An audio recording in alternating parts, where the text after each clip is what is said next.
Salam əziz dostlar, şəxsi əşyalar verilişi efirdədir. Bugün mənim qonağım çox dəyərli bir insandır. Ulduz jurnalının baş redaktoru, dəyərli şair, istedadlı şair Qulu Ağses. Qulu, mən xoş gördük. Təşəkkür edirəm, çox sağ olun. Nəhayət ki, biz görüşdük. Həmişə mən arzulamışam Qulu mənimlə söhbət edək. Və çünki mən həmişə deyirəm, müasir dövrdə mənim ən çox sevdiyim şair Qulu Ağsesdir. Təşəkkür Bunu edirəm. mən etiraf edirəm və o qədər gözəl şeirlər var ki, mən də bilmirəm hansından başlayaq, amma mənim bu cümlə çox xoşuma gəlir, şeirdən bu cümlə. Bu da mənim baxtımdandır. Gözüm Tanrı taxtındadır. Gözüm Tanrı taxtındadır. Onun da yeri boş deyil. Yəni insan o qədər xisləti var ki, Tanrının taxtına da belə iddialıdır. Qulu mənim, necədir işləriniz? Öncə bunu soruşum. İşlər Allaha şükür, elhamdülillah, yaxşıdır. Jurnalda vəziyyət. Jurnalda ilə hal-hazırda sizinlə danışanda məlum oldu ki, bizim deməli, xüsusi bir layihəmiz var. Dünya Gənc Türk Yazarlar Birliyinə. Bəli. Orada həm Türk respublikalarında, həm əqraba topluluqlarında yaşayan Türk deməli, xalqlarıdır. Onların gənclərinin proza, poeziya və qismən də publisistika tənqid çap olundu bugün. İndi Allahın köməyi ilə günortadan sonra Daşkəndə buradan deməli təyyarə ilə 5 ədəd göndərəcəyik. Orada da müzakirə olunacaq, burada da müzakirə olunacaq. Nə gözəl. Yəni nə mümkün etsə eləmək. Çalışırıq ki, onu oxucuya ötürək. Yəni bilirsiniz, indi bəzən deyirlər ki, oxumurlar. Qəzet kitab oxumurlar. Şairlər də gəlirlər, yazıçılar da. Çox vaxt yazıçılar, naşirlər belə hesab edir ki, bu onların problemidir, mətbuatın problemidir. Amma inanın ki, bu təkcə bizim problem deyil. Bu həm də oxumayan adamların problemidir. Çünki burada iki tərəf var da. Bir tərəf öz işini görür. Məsələn, mən yazıram, o bir tərəf oxumur. Bütün məsuliyyəti mənim üzərimə qoymaq olmaz. Tamamilə razı. Çünki mən öz işimi görürəm axı. Məsələn, siz indi burada veriliş çəkirsiniz də. Deyək ki, indi televiziya baxan yoxdur. Eləmi? Amma bu çəkilirsə, deməli, bir tərəf öz üzərinə düşən işi yerinə yetirir. Öz üzərinə düşən işi yerinə yetirməyən qarşı tərəfdir. Biraz da gəlin hərdən onu qınayaq da. Qınayaq, mən razıyam. Çünki yenə deyirəm, təbii ki, biz bu verilişi çəkirik, bunun öz izləyiciləri var. Amma mən istəyirəm ki, daha böyük kütlə izləsin. Əlbəttə. Yəni, əgər şəhərə çıxırıqsa, məsəl üçün deyək ki, görürsən ki, burada təqdimat var, kitab təqdimat, 5-10 adam var, amma çıxırsan görürsən restoranlarda hamı yeyib içir. Bəs mən də deyirəm ki, bu adamlar necə gəlsin? Bu, deyəm, tək ədəbiyyatda da yox, bizim incəsənətdə, teatrda da belədir. Teatrlarda yenə heç olmasa var, müəyyən qismdə gəlib gedirlər. Əzizim var, mən sizə bir şey deyim. Deməli, indi toylarda da musiqiyə qulaq asan yoxdur. Nəyə görə? Əvvəllər deyirlər qulaq asılır. Əvvəl nəyə görə qulaq asırdı? Mənim, təbii ki, öz fikrimdə bu. Mən bunu, yəni demirəm ki, mütləq bir fikirdir. Ola bilər başqaları razılaşmasınlar. Amma mənə elə gəlir ki, qabaqlar nəyə görə adamlar musiqiyə qulaq asırlar. O cümlədən toyda. Səbəb nə idi? Bəli. Deməli, yemək mağaraları bir ayrı olurdu. Çadırları. Musiqi çadırları bir ayrı olurdu. Və heç vaxt musiqi çadırında heç kimlərində çörək görməzdi. İnsana eyni vaxtda iki qidanı vermək olmaz. O başını itirəcək. Maraqlı fikirdir. Baxın, insan həm çörək yer, həm muğama qulaq asa bilməz. O, onun birini eləyəcək. Məşhur filmdə görürsünüz. Ki, o olmasın, bu olsun. Hamı xanın səsi ilə qidalanır. Orada həpəndin biri budu eşir. Budu eşir, düzdürmü?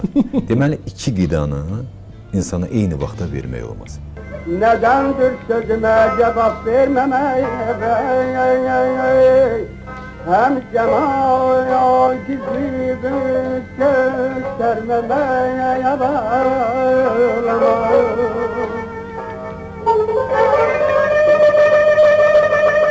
Mənə gəlir ki, biz yəni təqdimatda kimə necə çatdırmaq. biraz düşünməliyik. O cümlədən verilişlərdə kreativlik artmalıdır. O cümlədən məsələn kitab təqdimatları mənim düşüncəmə görə tamam fərqli olmalıdır. Artıq adamlar eyni təqdimatlardan bezib. Bəli. Eyni adamların iştirakından bezib, eyni çıxışlardan, eyni mətnlərdən. Hətta adamlar var ki, onları görəndə bilirsən ki, hara gedir və nə deyəcək. Və gedib görürsən ki, yanılmırsan. Yəni gözlənilməzlik deyən bir şey olmalıdır. Sizin veriliş üçün mən düşünürəm ki, o qədər də uğurlu adam deyiləm. Mənim deməli daim gəzdirdiyim, həmişə yanımda olan çox az şeylər var. Onlardan biri mənim çiyin çantamdır ki, Bəli. az qala bütün ölkə onun içindəki ilə maraqlanır ki, görəsən orada nə var? Çünki mən onu heç vaxt yanımdan boşlamıram. Həyətə düşəndə, toya gedəndə, heç bir yerdə, hətta elə yer olur ki, orada dövlət idarələri gedəndə xahiş edirlər ki, onu qoyun. Mən xahiş edirəm ki, icazə verin, götürüm. Aydındır. Amma orada Yəni çiyin, mən ümumiyyətlə cibimə heç nə qoya bilmirəm.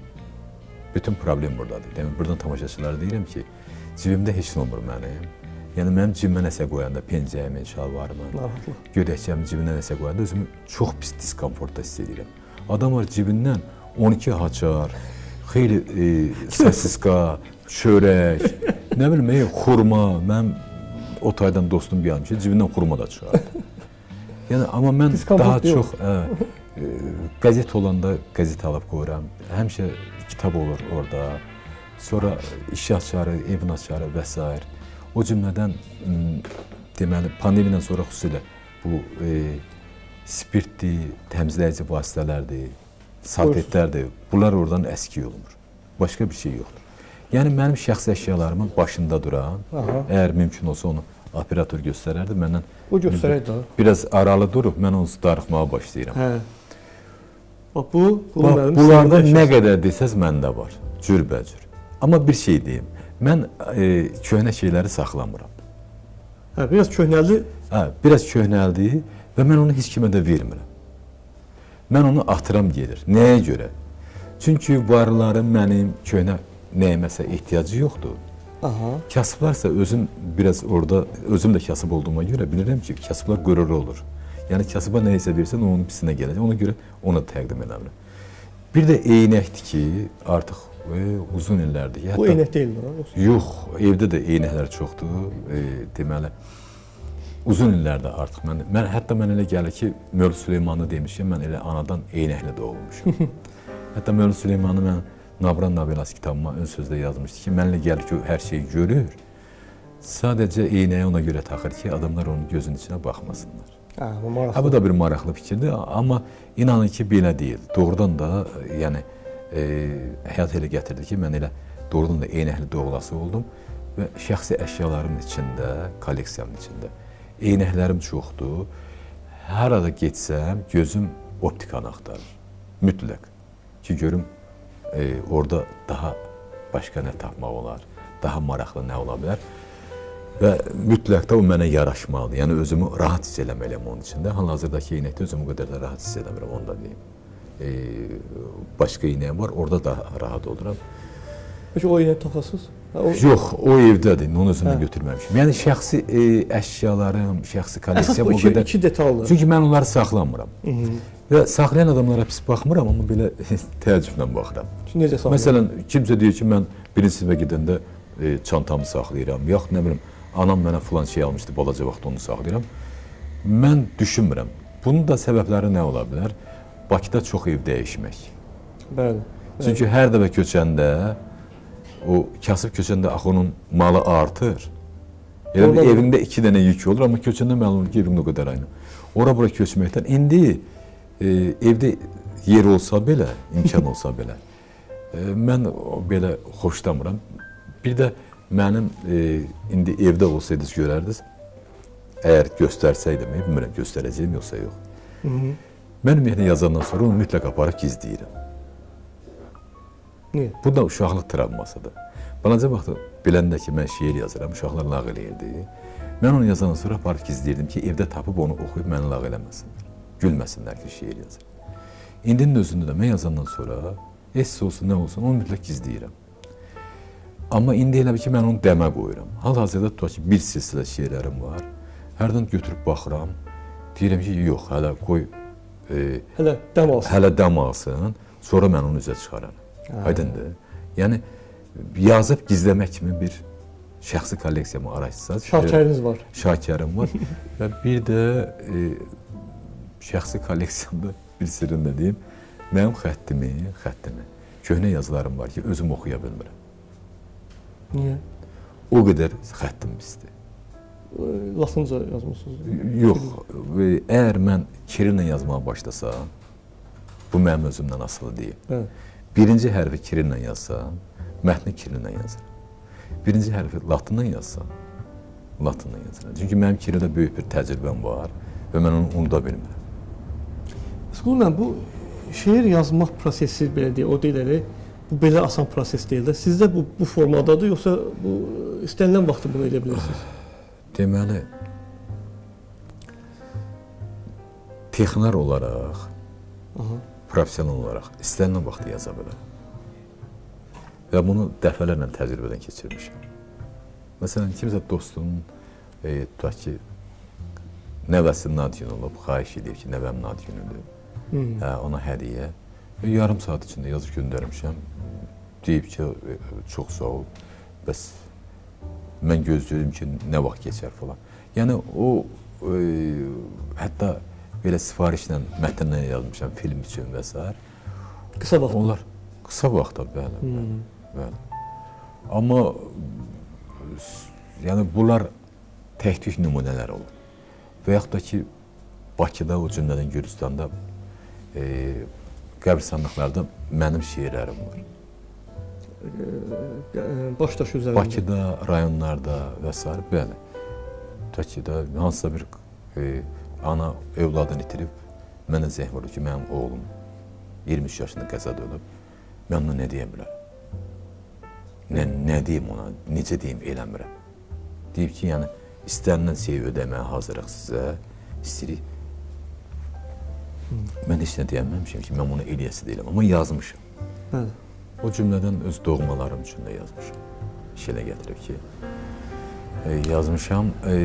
Yəni, o sifarişli olar, yazılar da olub, hərdən. Amma mən onları təbii ki, yəni, öz canımdan, qanımdan saymıram. Onlar mənim ögey balalarım. Bəli, bəli. Hətta balalarım da deyildi. Elə ki, mən onları aparıb qoymuşam yetimlər evinə. Mən onları küçəyə tullamışam. Hətta küçəyə də tullanmamışam. Kiməsə vermişəm ki, apar bunu saxla. Aydındır. Yəni, bu şəkildə. Amma bu biri yazmaq məndə, yəni, o, bir də demişdim, nevrozdur. Çünki indi o fikirdəyəm. Çünki o yazmamışdan qabaq bir neçə gün adam özün çox narahat hiss edir. Məsələn, çay içirsən, görürsən ki, odur. Yemək yiyirsən, görürsən, odur. Darıxma gəlir. Dostlarla görürsən, deyirsən ki, yox, bu dostlar da vəziyyət. Heç nə sənə xoşuna gəlmir. Evdə danışırlar, fikirləşən ki, işte, bunlar məlum şeyləri soruşurlar ki, filan şey, filan. Və mən onda bilirəm ki, bu şeirin havasıdır. Siz yəqin kənd quyusu görürsünüz. Quyu. Həqiqi quyu.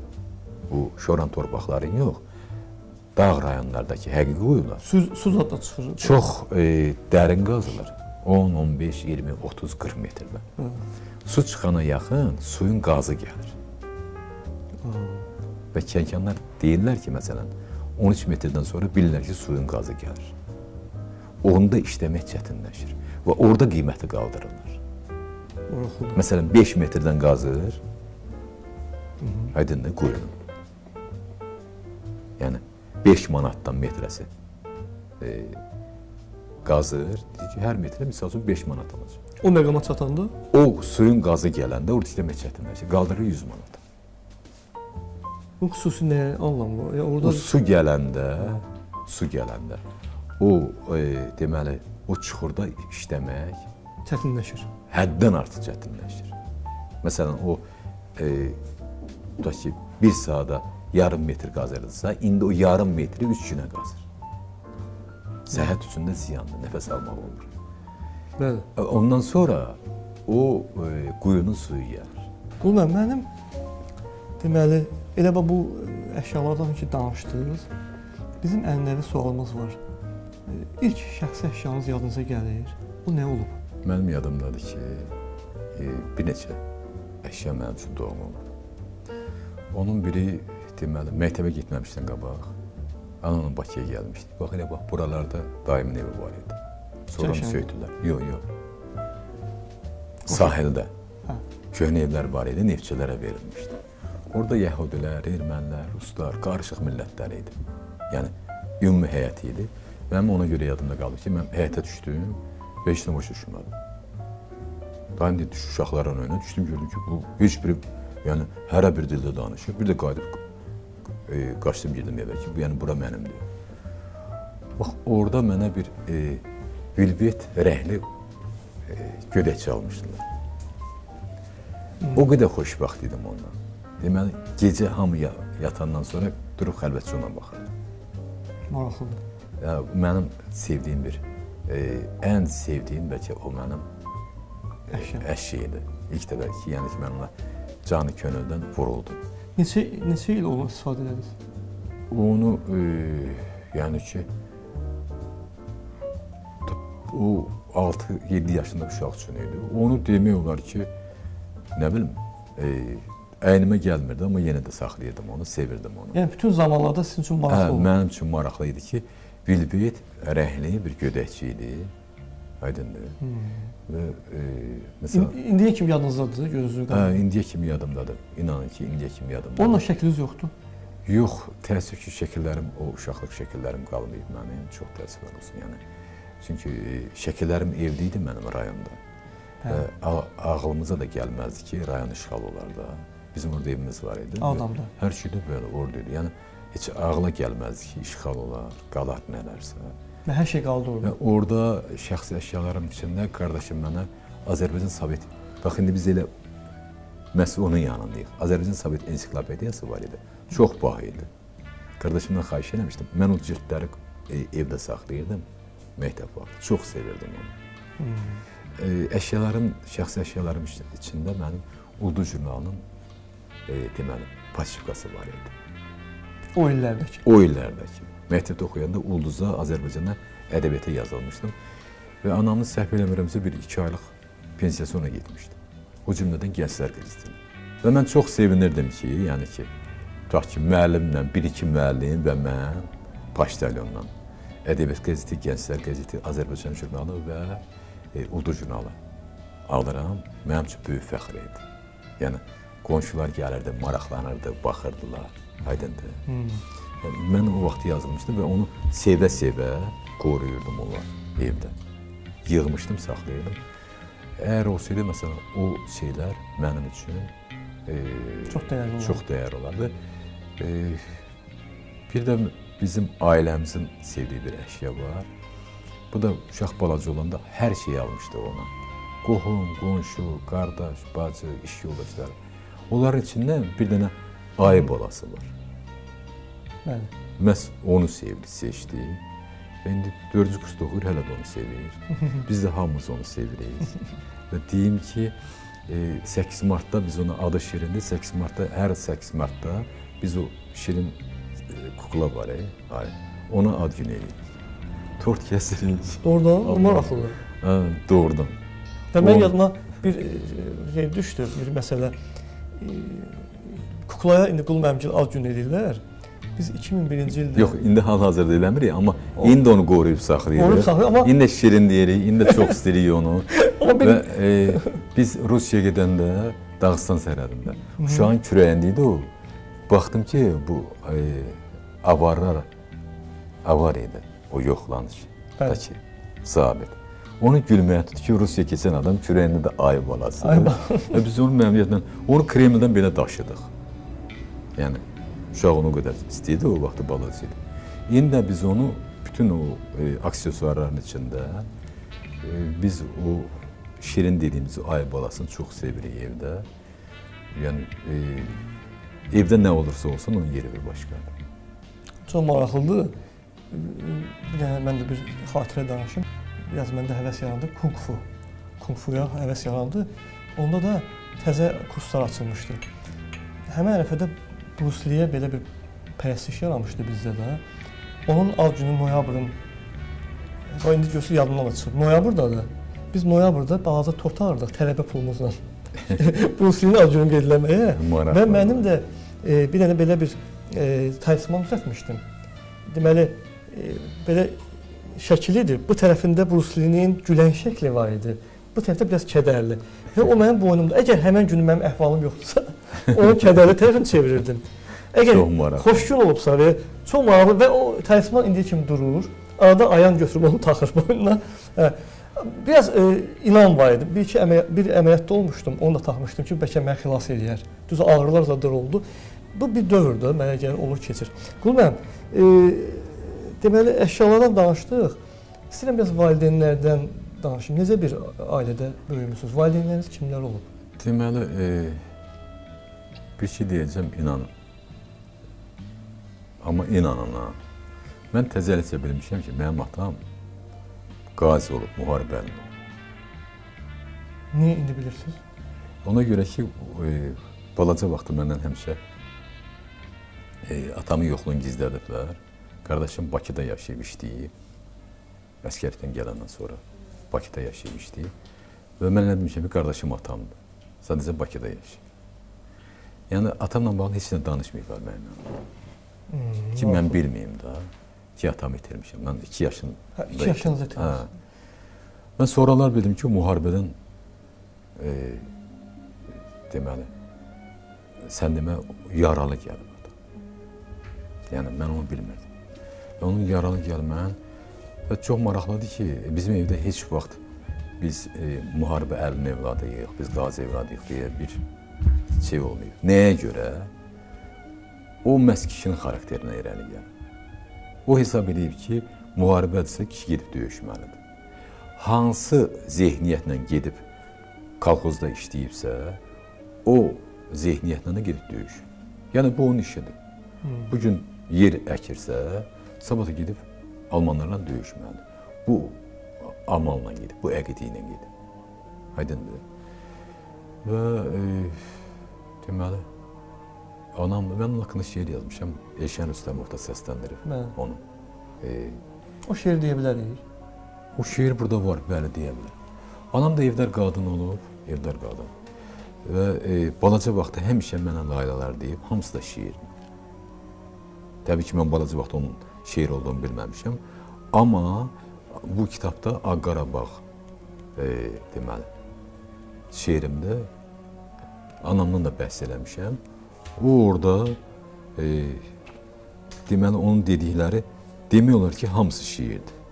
Demiyorlar. Orada bir yeri var. Cəmaat uyuyardı, anamsa çay qoyardı.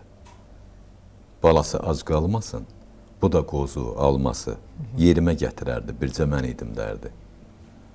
Ağaçları kəstirək, qoyunları qırdıraq, qulya toy vurduraq. Kəsildi ağacanam, kəsildi əlacanam, qəbri torpağa, özü atama möhtacam. Ay.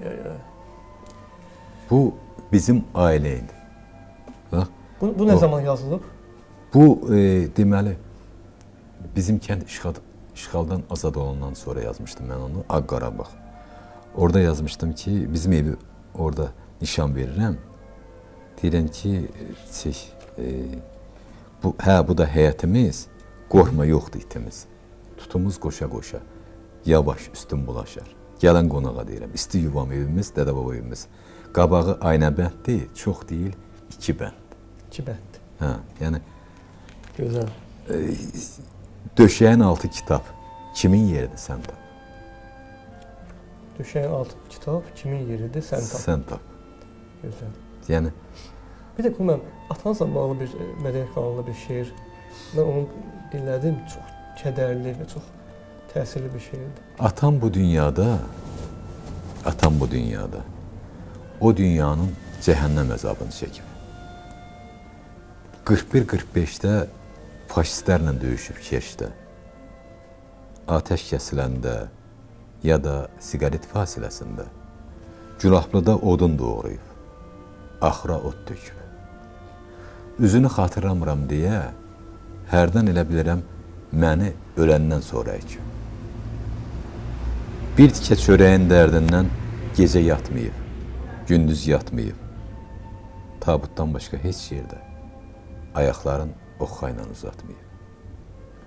Şəkli də qalmayıb, darıxanda köksümə sıxım. Bütün ömrü dincəlsəm də doymuram.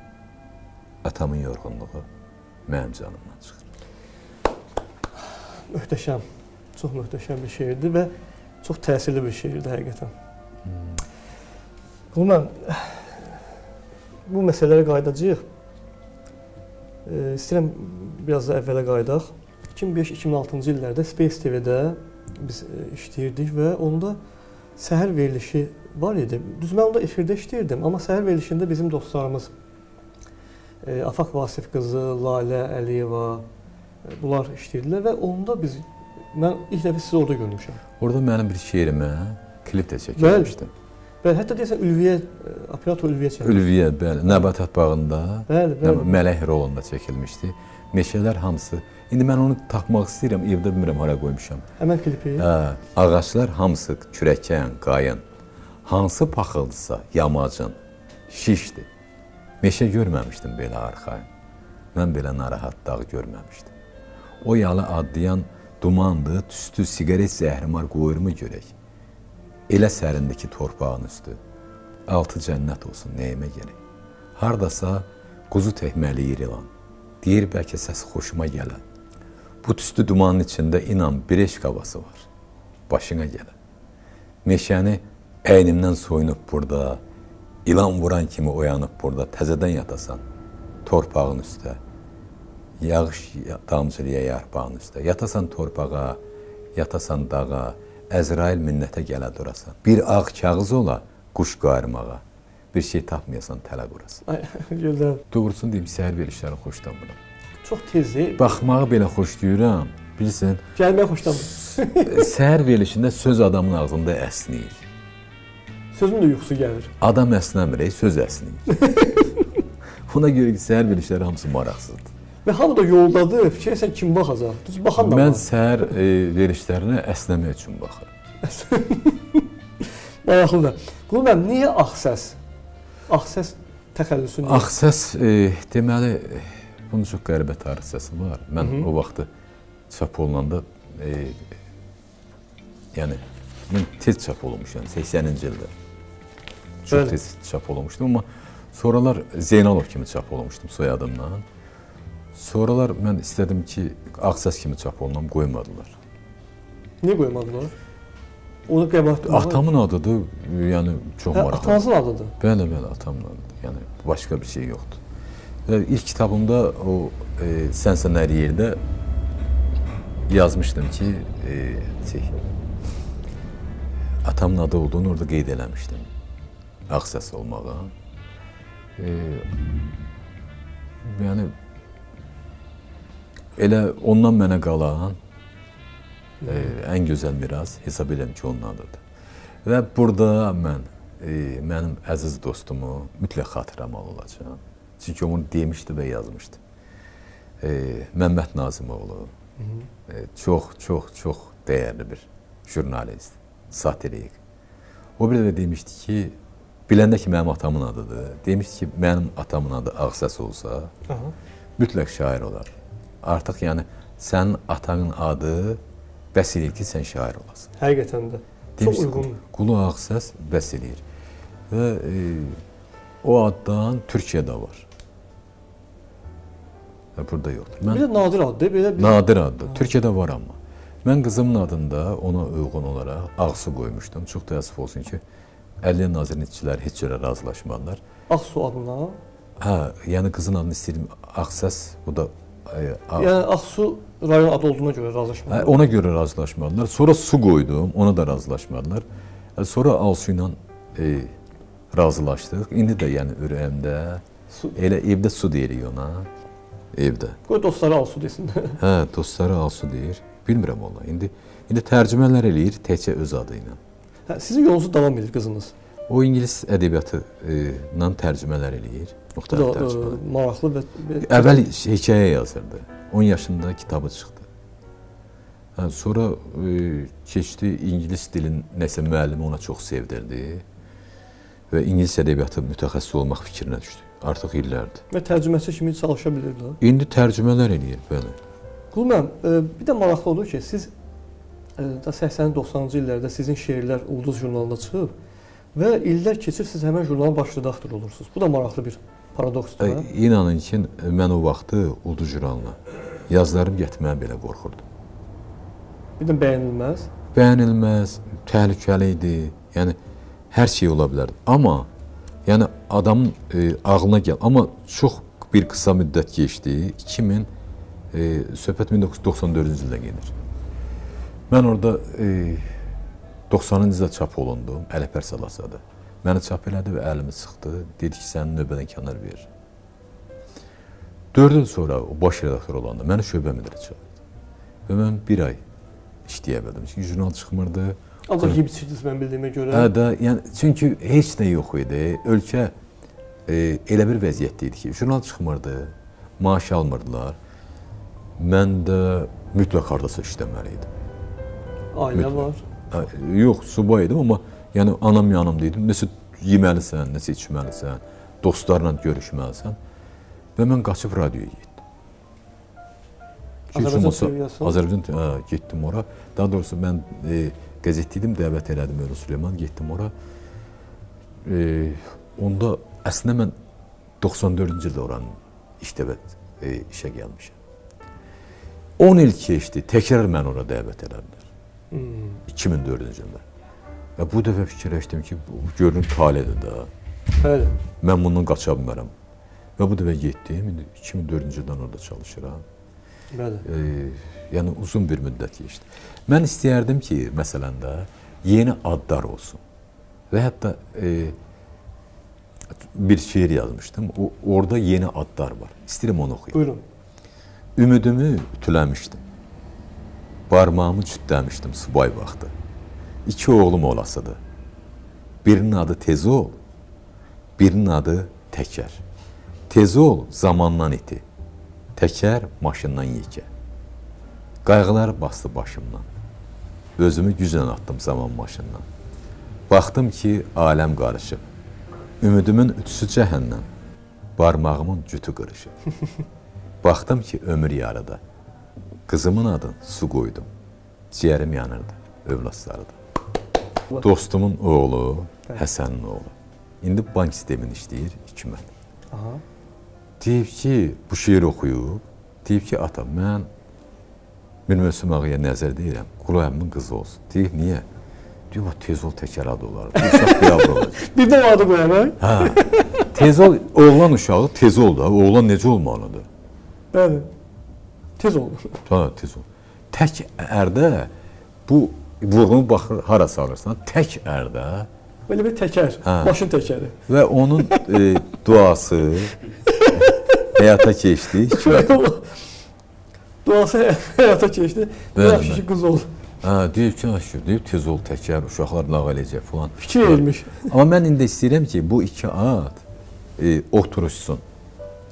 Amma yenə də onu lağa qoyacaqlar ki, təkərdir. Əzizim, qurban olum, türk adlarını lağa qoymaq bizdə var da. Türk adları. Ona görə tək belə yazılır. Qazan adını lağa qoyurlar. Qazandan gözəl adı var. Hə? Orada Dəli Qorqudda Qazan.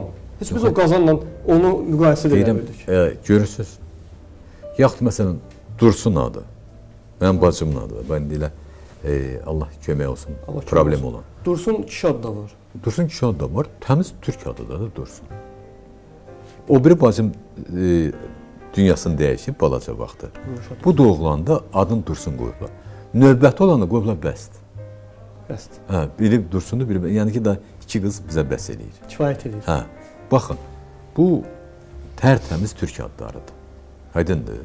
Yəni, bunlara deyirsiniz ki, bunlar aktiv mən Tezol, əlbəttə. Məsələn, Cəfər Cabbarın qoyduğu adlara baxın. Almaz, Yaşar, Solmaz. Bəli. Görün, nə gözəldir. Qul müəllim, Qəşəm Necəfzadə bir dəfə sizin haqqınızda post paylaşıb və o şeir mənim tutdu yaman. Deməli, bunu ancaq sənə danışıram, bircə balama. Kasıb evimdə bağlanmış turşu bankasıdır atam. Ağzı hərdən açılır. Ağzı hərdən açılır bayramdan bayrama. Bayram. Necə gözəl. Bu qədərdir yoxsa? Yox, yox. O şeir Türkiyədə çap olunub, tərcümə olunub Türkiyədə də. Və Türkiyədə çap olunan variantı evdə, deməli, mən onu evdə asmışam. Uşaq otağından çıxanda onu görür. Balaca vaxtı olanda mən ona o şeiri ithaf eləmişdim. Bunu ancaq sənə danışıram. Bu ona yazdığım bir neçə şeirdən biridir. Bu şeir? Bəli, bəli. Bir neçə şeir yazmışam, biri də odur. Bunu ancaq sənə danışıram, mən indi onu bütöv oxuyaram. Bizim evimizdə də turşu bankəsi tez-tez atılır, biz də yəqin kasıbıq. Yəqin ki. Bunu ancaq sənə danışıram, bircə balama. Kasıb evində bağlanmış, turşu bankasıdır atan. Ağzı hərdən açılır, bayramdan bayrama. Sənin dünya gəlişində bayramdır deyə bir-iki sözüm olacaq. Allah eləsin oxşamasın. Sağlığa, nəsiyyətə, öydə, giləyə. Bəlkə haçansa dadına çatdı. Çətin gündə, dar ayaqda. Quş quşla ötmür balası.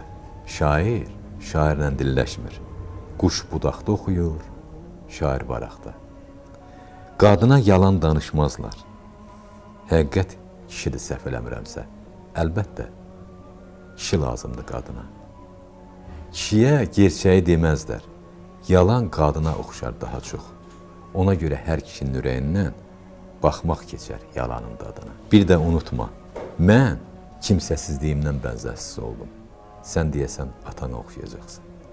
Bu qədər balası, gezdi uyu, gör göyüzü, nə qədər qayğı keçdi. Gecənin kürəyinə ulduzdan filtə qoyur. Oy, oy, oy. Gözəl, gözəl şeirdir. Bunu siz olaq yazmışsınız. Uşaq balaca olanda, Uşaq balaca olanda. Hə, balaca olanda ona yazmışdım.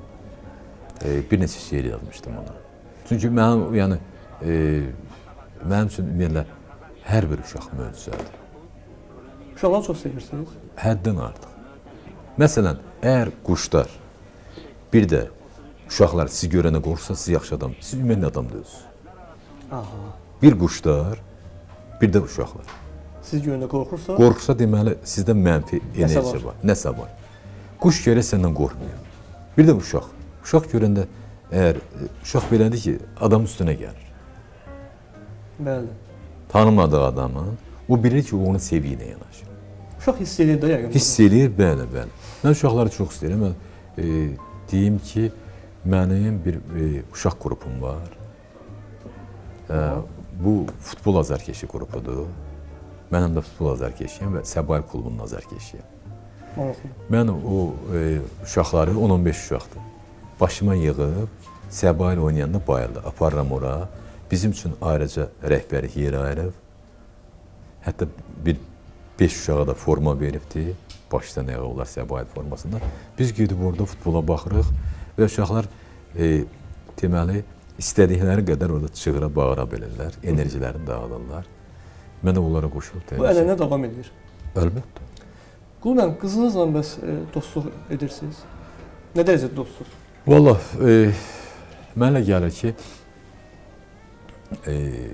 yəni, o qırmızı çizgini deyək, keçməmək şərti ilə biz deyəsən əməli başlı dostluq. Çox yaşlı dostluq və yəni... Və bu dostluqdan məmnunsunuz? Biz məmnunluq bilmirəm, anaları məmnundur yoxsa yox, çünki evi dağıdanda bir yerdə dağıdıq. Yox, dostluq, həqiqətən dostluq və mən sevinirəm ki, çox sevinirəm ki, mənim evdə bir, yəni, elə bir dostum var da, məsələn, istənilən şeyə, indi artıq mən ondan yardım alıram və çox sevinirəm. Məsələn, məsləhətləşirsiniz. Son yazımda mənə İngilis dilində 2 söz lazım idi, bir cümlə və bir söz, düzgün yazılışı. Biri ekstra time idi, o birisi də narahatçılığa əsas yoxdur, İngilis variantı. Otaqdan otağa, mən ona WhatsApp-dan yazıram ki, mənə kömək lazımdır. O da dərhal kartın göndərir, 4169, arxasına gedirəm. Deyir ki... Hər şey ödənişləndir. Hər şey ödənişləndir və oradan orada pul köçür. Ha da indi artıq o Bəli, o bəli. işi tərcüməsi işdə var Tembol. Yəni artıq ona Ha, hər yəni şey ürək. hər mənada indi bu işin yarı zarafat tərəfi, amma ciddi yəni o istəyir onu tələbədir və onu eləmək lazımdır. Amma doğrudan da bizim onunla söhbətimiz tutur. Ədəbiyyatla bağlı, sənətlə bağlı, Həyatla musiqi ilə bağlı istənilən mövzuda polemika aparmaq olur. Fikirləriniz üst-üstə düşür həmişə. Yox, düşmür. Mübahisə də olur. Mübahisə də olur. Məsələn, onun İngilis ədəbiyyatına, Amerika ədəbiyyatına aşırı sevgisi var. Onun Çox sevir. onun sevimli şairi kimdir? Onun sevimli şairi Qulaq səs deyil. yox, deyəsən Shakespeare-dir. Maraqlıdır. Ancaq mən öz sevimli şairim qulaq səsdən bir dənə də cümlə deyəcəm. Atamdan xeyir-dua almaq üçün qiyamət gününə salsaydım toyumu. O balaca bir şeirdir. Sağ-salamat ölsəydim, üst başına çığır basmış yol kimi. Qəfil bir söz eşitsəydim, dil açan Lalın ilk dəfə dediyi sakit ol kimi. Keyfim ala buludda körəlsəydim, şimşək qurusaydı gözüm suyunu. Atamdan xeyir dua almaq üçün qiyamət gününə salsaydım toyumu. Gözəl.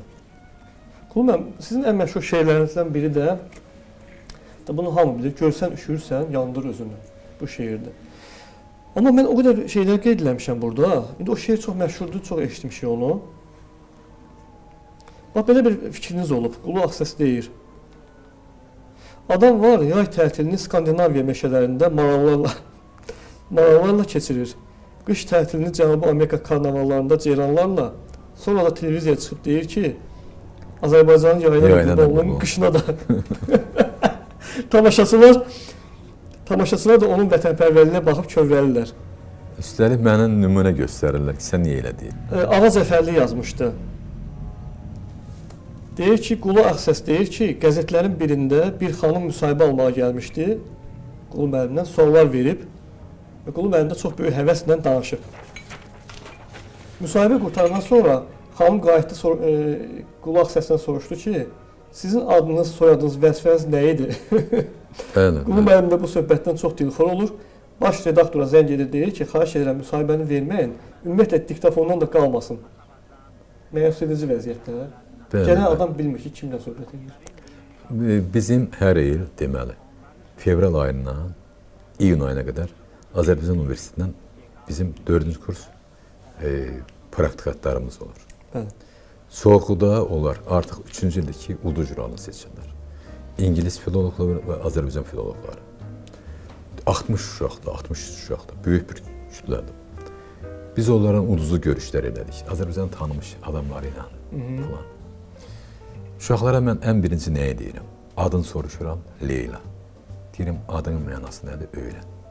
Hardansan? Balakəndən. Balakənin mənası nədir? Öyrən. Harda oxuyursan? Azərbaycan Universitetində. Azərbaycan nə deməkdir? Öyrən. Universitet nə deməkdir? Neçənci ildə yaranıb universitet? Adı nə deməkdir? Onu öyrən.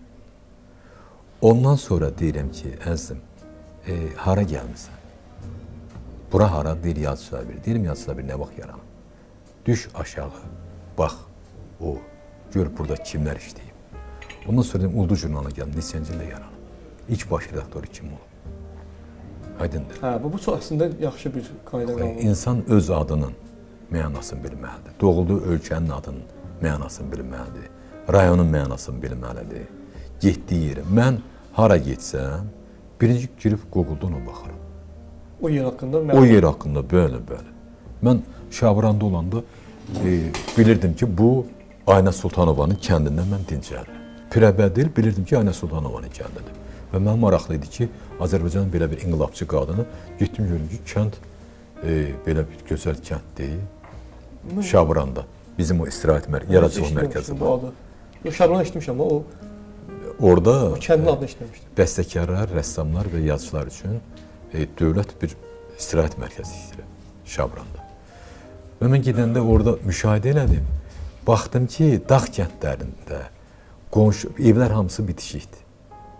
Fikirləşdim ki, bunlar burada hava o qədər soyuqdur ki, evlər də üşüyür. Əslində onlar ayrı-ayrı tikili. Maraqlıdır. Aydındır. Axı kənd evləri bir-birindən ayrı olur. Bəli, bəli. Elə sorur ki, arasından 1 kilometr keçir. Burada o qədər hava yağıntılıdır ki, bu evlər özləri gəlib birləşir. Aydındır. Və Maraqlıdır. mən bilirdim ki, bu Ayna xanımın, Sultanovanın, yəni kəndidir. Təxminən o evi bilməz ki, hansı Yox, mən o evi bilmədim. Yəni Maraqlı bildiniz ki, bu kənddə Pirəbədil maraqlandım ki, Pirəbədil niyə görə etimologiyası nədir? Hansı versiyalar var? İndi mən onları açıb demək istəmirəm, çünki bir neçə versiyası var, dəqiq olanı bilmirəm. Hansıdır? Yəni niyə görə Pirdir bunun adı? Kim gəlib qalıb burada? Şabran Dəvətçi yolundan kim gəlib keçib? Hansı şeyx gəlib? Kimin adı inandı? Və bu şeyxin adında olan kənddə hansı inqilabçıları var? Bunun qardaşı, özü və bu kənddən Şabranın icra başçısı olmuş, hər saat icra başçısı qadın olmur ki, xanım var. Aydındır. Və mən bilirdim ki, burada neçə əhali var. Mən artıq o kəndə çatmamış, burada nə qədər adam yaşadığımı bilirəm. Hə, bu maraqlıdır. O kəndə Və araşdırdım. gedib oradan işləyən adam, həmin o istirahət mərkəzində işləyən adamlardan, o kənddən olan adamlardan soruşanda nə qədər əhaliniz var, bilməyən də mən onlara dedim ki, bir maraqlarında siz nə qədərsiniz? Burada yaşayırsınız. Burada yaşayırsınız. Aydındır. Mən uşaqlara əlbəttə ki, ilk növbədə istəyirəm ki, uşaqlar Azərbaycanla bağlı, özləri ilə bağlı, yəni insan özünü tanıyanda, onun üçün həyat maraqlı olacaq. Mən yəni bu yaxınlarda Nigar Poladla söhbət edirik. Ramiz Quliyevin dəfnində. Dedi ki, siz hər dəfə bu müsahibə verəndə mənim süjetim belə olur falan, xoş sözlər. Dedim, Nigar, əslində bu enerjini mən sizdən alıram. Yəni adam var, gelsən verilişinə, danışa bilmirsən. Hətta hərdən olur ki, mən fikirləşirəm ki, görə mən nə vaxtsa ümumiyyətlə televiziyada danışmışam. O dərəcədə kilitlənirəm. Maraqlıdır. Yəni, kimlə danışmaq? O çox önəmlidir. Bir mənalı şəkildə. Ona görə, məsələn, Maqsud İbrahimbəyov, Rüstəm İbrahimbəyov deyəndə ki, mən yalnız filan jurnalistə Rusiyada, yaxud Azərbaycanda danışaram. Mənim acığım gəlirdi. Bu nə eqoizmdir? Sonralar başa düşdüm ki, bunlar o adamla danışmaq istəyir ki, soruşmasın ki, Maqsud mənim siz harda doğulmusunuz? Sizin məşhur şeirlərdən biri, yaxşı pəhrizi var istirabların. Bəzi şeirlərin hekayəsi var. Bəzi xoşbəxtliyin qafiyəsi var. Buludlar yağış yox, toz əleyirlər. Ulduzlar yağmur hiss eləyirlər. 5-3 arzu etməz ömrüm qalığı. Didir başımızı kəpək balığı. Kəpək balığı. Daş-daş oynanılan bir ayna bənddir. Aman umduqları amana bənddir. Nə talant, nə vergi, nə sehir. Adam günü axşam edir bekarçılıqdan. Yaxşı pəhrizi var istirabların. Nə özüm kökəldim, nə kitablar. Orijinal və fərqli bir şeir. Sonra bu şeirinizdə çox deməli, sosial şəbəkədə gördüm. Əkinçinin havaya atdığı bir oğuz toxum ulduzlar bar vermədiyindən qızarar. Şeir sirdir. Adam. Şeir sirdir, adam. Sirri bağırmazlar. Ulduzlardan utan. Bu qədərdir, düzdürmü? Bəli. Bir də bu fikir var. Dönüb baxırsan ki, sevgidə üçüncü yox, ikinci adam artıqmış. Necə maraqlı bir fikirdir. Mən o şeir deməli çıxandan sonra Əsəd Cahangir deyirlər paylaşıb. Orada yazıb ki, yəni ona öz rəyi ilə yazmışdı ki, təqdir eləmişdi ki, doğrudan da bu tamam bir yeni baxışdır, köhnə və yeni baxışdır məncə həm də bu. Yəni sevgidə deyirlər üçüncü adam artıqdır da. Bəli. Məşhur ifadə. Amma təsəvvür edin ki, tutaq ki da iki adam bir-birini sevirsə, burada ikinci adam olmur. Ona görə deyirəm sevgidə. Yəni bir adam olur. Sən dönüb bu olmalısan. Yəni artıq özünlə bağlı hər şeyi unudursan, yalnız onu düşünürsən. Və sən görürsən ki, ona görə də deyirəm ki, Leyli Məcnun əhvalatı yalandır. Hansı Leyli? Məcnun Leyli. Hansı Məcnun? Leyli Məcnun. Leyli dönüb Məcnun olur, Məcnun dönüb Leyli olur. Aydındır. Təbrizdə kitabım çıxdı, elə Yorğun Ağac adı ilə. Yorğun Ağac adının kitabınız çıxdı. Kitabım çıxıb, bəli. Onun bu dünyada heç kəsə demədim. O dünyada soruşsalar sən kimsən? Gözümü yumub ağzıma açacağam. Deyəcəm ki, altındakı skamyada bir yol öz oturmayan Yorğun Ağac. Və bu il təbrik ad günümdə mən təbriklər yazmışlar. Orada bir nəfər yazmış ki, bütün yorğun ağaçların adından sizə təbrik edirəm. Orijinal təbrikdir. Əladır. Bir də mən istəyirəm bu şeirdə deyəsiniz, günəş xəstə dünyaya şüa verəndə gələ. Hə, çox da salıb dünyanı eynəyəm gözdən, nə olar? Ağız suyu ilə bitir dodaqlı sözdən, nə olar? Ölüm nə çətin işdir, gör nə gözəl cəzam var. Dörd tərəfin köpəksə, demək mühafizəm var. Yer tərpənir tərpənsin, sallanarsan budaqdan, bir də gördün əl edir kimsə sənə, uzaqdan. Nə lazım, uzaq başı bircə otağın ola, gecənin bir yarısı, qəfil qonağın ola. Sevəsən bu gəlişi başdan ayağa kimi, küstürəndə ağlıya qoydun da çağa kimi. Gedəndə könlünü də yalvar yapış apara. Gün görməmiş dərsin, gün çıxmamış apara. Gedə, bir də qapından əzəl girəndə gələ. Günəş xəstə dünya, şüa verəndə gələ. Çox gözəl şeirdir. Bir də Vaxtan Kikabiziyə aid bir yazmışsınız. O Vaxtan Kikabiziyə aid yazdığım şeir, çox sevinirəm ki, Gürcüstan deməli, ən nüfuzlu ədəbiyyat qəzetində çap olundu. Tərcümə olunub. Çap olundu. İbn Məmməd tərcümə elədi, Gürcüstan qəzetində çap olundu, nüfuzlu qəzetdə. Və İmir bəy mənə dedi ki, bunlar üz qabına, yəni klassikləri, tanınmış adamları falan verirlər. Nadir hadisələrdəndir ki, hallardandır ki, mənim şəklimə də məhz üz qabına vermişdilər. Amma mənim daim dinlədiyim və çox sevdiyim bir, yəni deyəsən bu sənətçidir. Çox nadir halda mən kiməsə şeiri tap eləyirəm. Onun biri Səxavətə yazmışdı. Özündən müğayət olmadı, özündən muğamat oldu. Səxavətə yazdım. Bir də budur. Qulaq səsin sevimli şairi varmı? Əlbəttə var. Mən ümumiyyətlə sevimli şairlərim çoxdur, amma yəni ədalətsiz eləmiş olaram kimlərinizə adını çəksəm.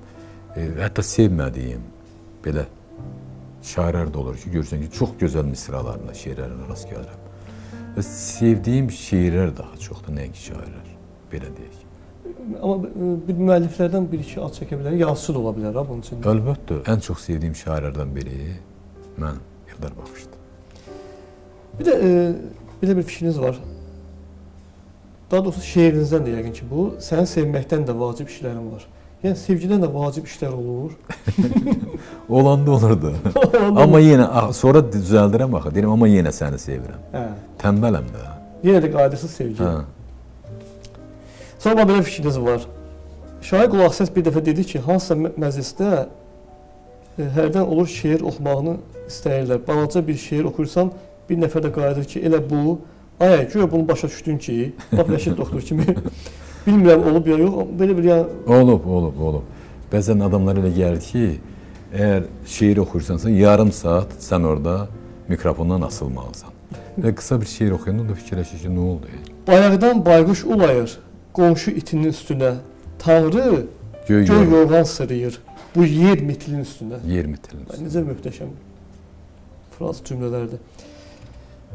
Bu gecə elə tıncıxır, adam lap dava axtarır. İsaq-musaq quşu çıxıb, ağaçda dəvə axtarır. Bəh, gözəl. Gecəni yola salırdan, arxasınca şehçiliyir. Günəş işə çıxmamışdan, xoruzlar sıft eləyir. Gül uzadır, baş daşındakı şəkilə, 3 yaşında uşaq. Ata, anam almır. Mənə velosiped al. Gedək, sən mənə velosiped al. Çox ən deyəlim ki, təsirli şeirlərdən biridir. O müharibə dövrü yazdığım şeirlərindən biri də belə idi. Onu Müharibə əlili şeiri var. yox, bu müharibədən sonra da yazdırmışdım orada. Bəli. Dedi ki, hər gözün sıxanda şəhid anası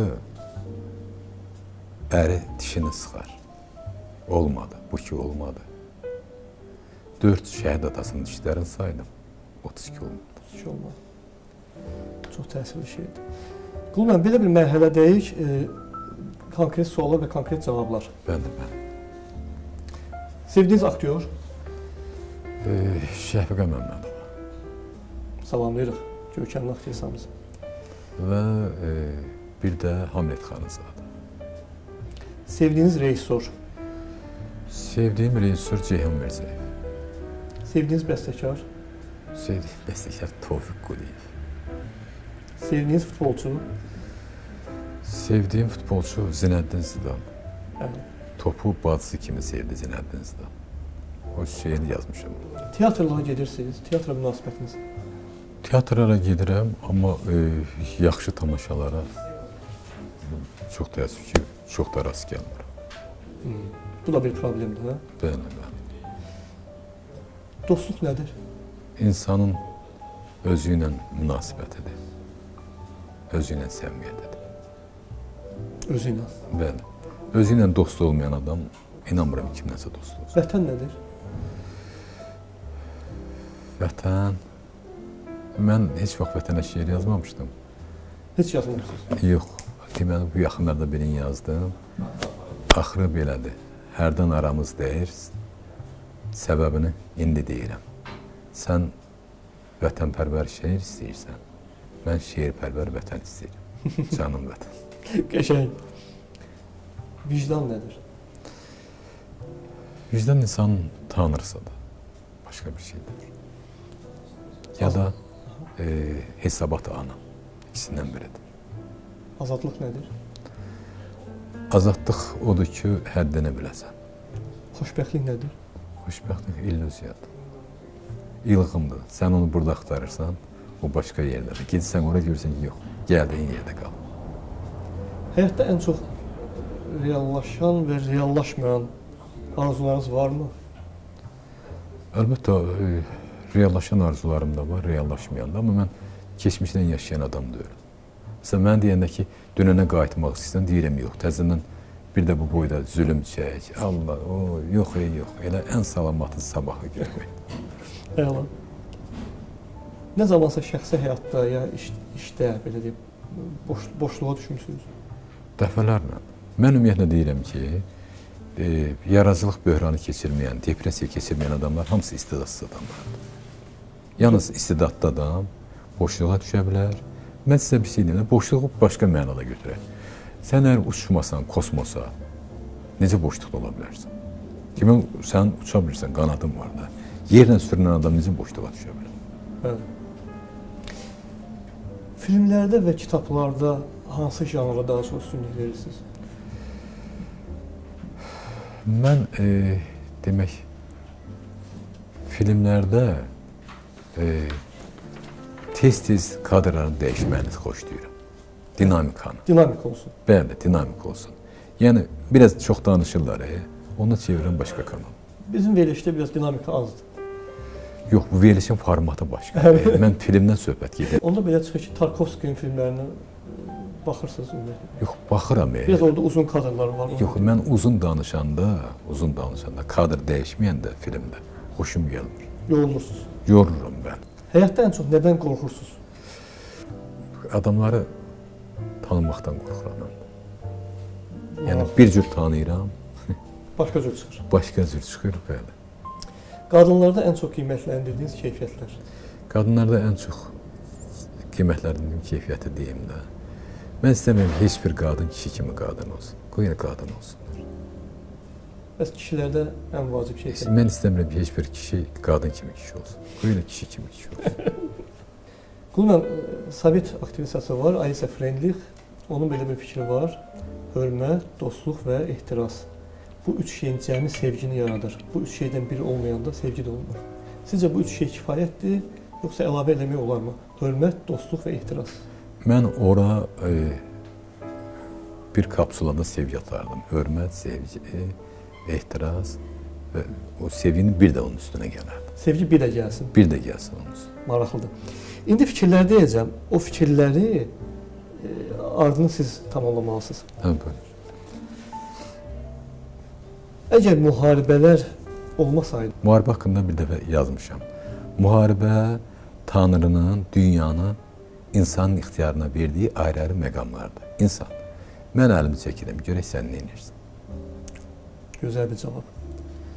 Yaşamaq ona görə lazımdır ki, Ona görə ki, ölmək lazımdır. mədəniyyət və ədəbiyyat ona görə lazımdır ki, Yəqin ki, bizi bu dəri, sümük və ətdən ibarət olan insanın bu iki şey olmasa, o ilə dəri, sümük və ət olardı. maraqlı cavabdır. Həyatın müəyyən məqamlarından sonra Anladım ki, yalnız irəli baxmaq lazımdır. insan kamilliyə yetişmək üçün Kamil də olmalıdır. kamil doğulmalıdır. Bəli, bəli. Yaxşılıq etmək olar, amma bir şərtlə ki, Şərtsiz. Heç bir şərtlə yaxşılıq eləmək olmaz. Biz quşa dən atanda tutub onu yemək istəyirik. Yox, heç bir şərt. gözəl cavab. Yox, ümumiyyətlə şərtlə yaxşılıq eləmək olmaz. Mən insanlıqdan bir şey tələb edərdim. Mən insanlıqdan əgər, yəni o ixtiyar mənə versə ki, nəyisə tələb edeyim, vallahi mən ondan özü olmağı tələb edərdim. Çünki onda yaşamaq maraqlı olur. Məsələn, cibgir özün, tutaq ki, din adamı kimi göstərməsin. Qoy cibgir kimi. Mənim cibgir dostum var, çox sevirəm onu. Yəni ki, bilirəm ki, bu adam uğurludur da, cibgirdir. Bu belədir. Misal üçün. Bu belədir. Və gizlətmir də, heç çölə də çıxmır yazıq, elə daim içəridədir. Çıxan kimi də yenə uğurur. Və heç harda o demir ki, insanlıq, ləyaqət, düzlük filan. Deyir, mənim işimin adı budur. Mən insandan onu istəyərdim ki, o nədirsə o da olsun. Mən o şəxslərə bir şeyi bağışlamıram və yəqin ki, heç bir zamanda bağışlamayacağam. Var elə adamlar ki, onlara heç nə. Çünki onlar, nədir, mənə özlərini tamam ayrı cür tanıdıqlar. Tamam başqa cür. Və illər keçəndən sonra məlum olub ki, bu adamlar. Və ona görə də mənim balaca bir şeirim var, orada deyilən ki,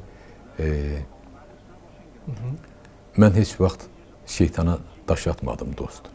Həmişə şeytan məni daşladı, mən sustum. Gözəl. Əgər sən ədalətli adamsansa, Ədalətli adamsansa şeytana daş atmayacaqsın. gözəl. Ümid hələ də ölməyib, ona görə ki, Deyirlər, sonda ölür, ən sonda. Ümid heç sonda da ölmür. Yəni, baxın da bir yer kürəsi hələ də nəyəsə ümid edir, ədalətə, nəyə. Məncə o heç vaxt ölməyəcək ümid. maraqlı. Bir daha dünyaya gəlmək şansım olsaydı, bu dəfə Bir daha dünyaya gəlmək şansım olsaydı, yer kürəsində, keçmiş sesleri məkanda, Qafqazda, Cənubi Qafqazda, Azərbaycanda, Ağdamda, Gülahlıda, Məmmədxanlar məhəlləsində, Ağsəkinin evində də olardı. əla. Mən o adamlara həsəd aparıram ki, Mən o adamlara həsəd aparıram ki, onlar hamıya həsəd apara bilirlər. əla. Həyat nədir? Həzərət, cəmi 3 suala cavabdır həyat. Kim, heç kim, hara, heç hara, nə vaxt, heç vaxt. Gözəl. Ölüm nədir? Ölüm gerçək həyatdır. Həyat yalancı ölümdür. Ölümsə gerçək həyat. Çox gözəl bir cavabdır.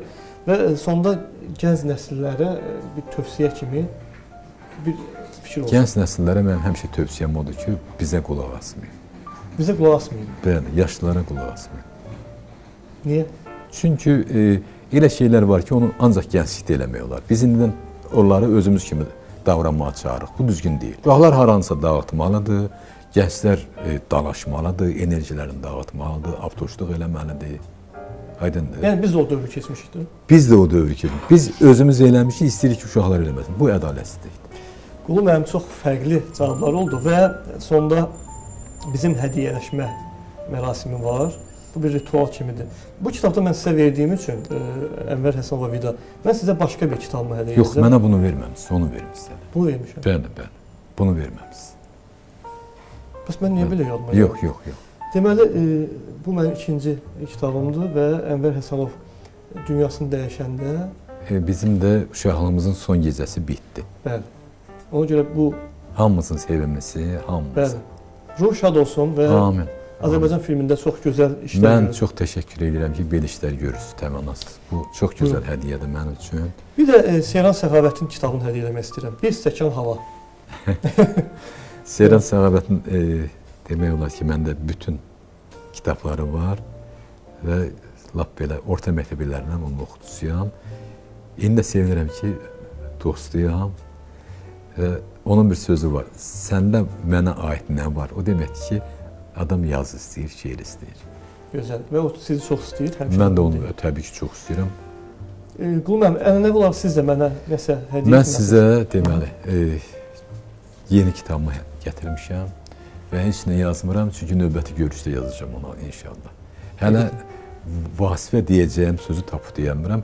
Ona görə ki, mən Vasifdən daha çox onun təxəllüsünü istəyirəm. Bir qız atası kimi. Mən Ayanı daha çox istəyirəm, uğurlarına sevinirəm. İstəyirəm ki, elə bir söz yazım ki, orada Ayan da olsun. Və daha çox bilsin ki, bu ona ünvanlanır, Əmi payı kimi.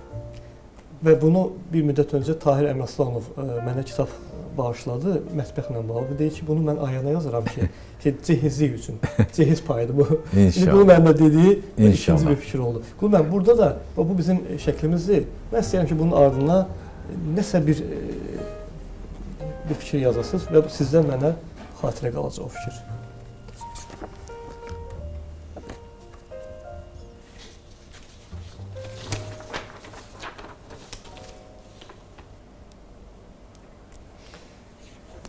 Qulum, təşəkkür edirəm. Yaxşı əlləriniz var, yaxşı ki, yoxsa adamın əli havada qalır, dostlar olmasa. Mən sizə təşəkkür edirəm. Mən təşəkkür edirəm. Bu bizim söhbətimiz yenə də davam edəcək. Nə zamansa biz ikinci hissəni Allah qoysa çəkəcəyik və onun ardı olacaq. Çox yaxşı olar. Mənə gəlir ki, yenidən görüşə bilərik. Minnətdaram. Sevə-sevə. Təşəkkür edirəm. Sağ olun. Çox sağ olun.